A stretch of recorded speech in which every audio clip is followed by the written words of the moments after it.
AKAPADers, Peter A. DeLuca here, the eclectic one. Welcome back. Doing a quick drop. I'm about to leave, but I was in the shower washing this hard body up, and I just had this thought in my brain. I just gotta get it out. And thank God we have things like YouTube to share ideas with. I watched this TikTok video right before I took my clothes off. And it was a response video to someone mentioning, who cares about these DC characters? Who cares about Swamp Thing and the Authority and Booster Gold or even the Amazonian babes? Who cares about this stuff? We don't know what this stuff is. We don't care about it. And the response was, look, idiot. I'm paraphrasing here, but it was like, look, dummy. These are great stories. They're there. Those of us that read comics know how great Booster Gold is. We know what the Authority can do. We know this and we know that. It's a very high horse BS position. And then this one response wraps it all up in a nice package and said, James Gunn did that with the Guardians of the Galaxy. He did that with Peacemaker. You better watch out. Okay. Guys, Guardians worked so well because it was contrasted with seriousness. Boom! Peacemaker is a serious character going back to his Charleston days that's now a joke character. You can only carry on. You can only live through the next generation. You can only get 10 years behind you when it's serious AF.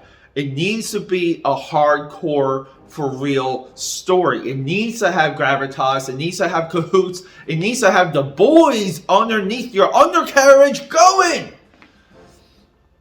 What I'm saying is Guardians is the exception, not the rule. It's hard to replicate that. Peacemaker, really surprising. He's now a thing. That's okay. That's fine. Throwaway character. But we have to get serious. I mean, the chapter 1 title is Gods and Monsters. Richard Donner's Superman lives on because it's serious. The Crow lives on. The movie lives on because it's serious.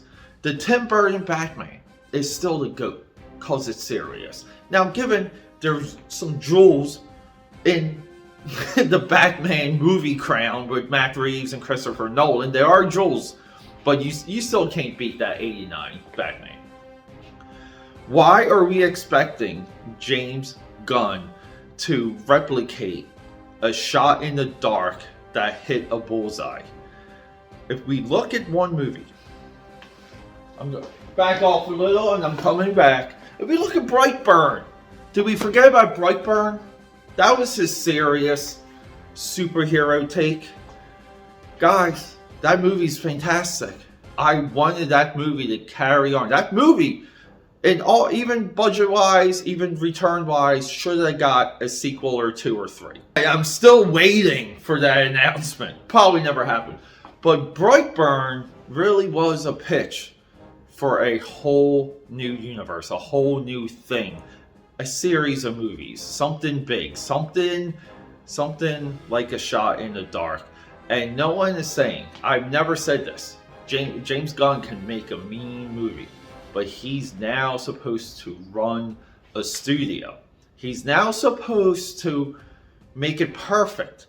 Every aspect of these films and other projects rely on him. I mean, what's he even doing with video games? I got no idea. I don't want James Gunn touching my DC Universe video game on any level.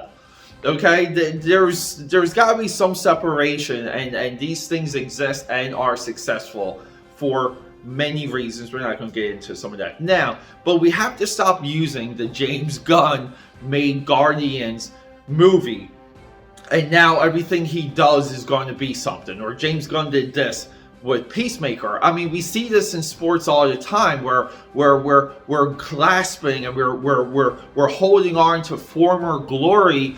And the players that are drafted from team to team and they get traded, we are hoping that they do what they did for this team as they did for that team. It's only hope. And we're chasing that glory. And that doesn't mean, James Gunn is in his later years. We won't know that until, like, in hindsight. But as of now, we cannot use these hypothetical, like, what ifs to explain decisions and to even hype ourselves up. Because everyone said this about Marvel Phase 4. All your Marvelites out there were saying, give it a chance. It's awesome. It's perfect. Look what they did. Look what they did. Look what they did. Exactly. Look what they did to Phase 4. They expanded. They went too high, too fast post Avengers Endgame. And they forgot about the culture within the company. Very similar to the Pixar culture during their golden age. James Gunn should be building a culture to produce perfection. Period.